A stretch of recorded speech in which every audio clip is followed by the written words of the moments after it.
தென்காசி மாவட்டம் மேலக்கடையநல்லூர் அருள்மிகு ஸ்ரீ கருமாரியம்மன் திருக்கோயில் சித்திரை திருவிழாவானது கடந்த ஒரு வாரமாக துவங்கி நடைபெற்று வருகிறது.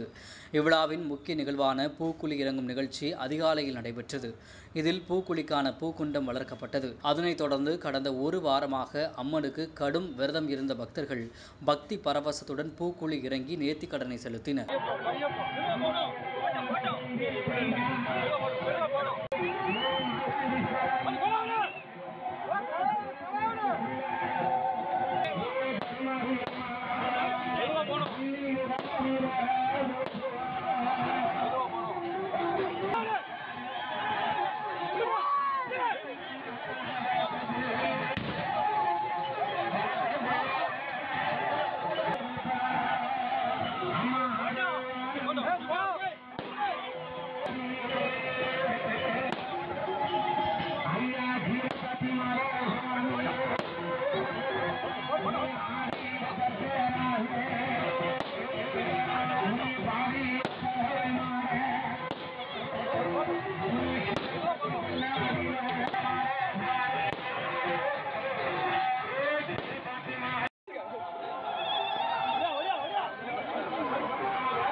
கையை தூக்காது தலைவரா கையை தூக்க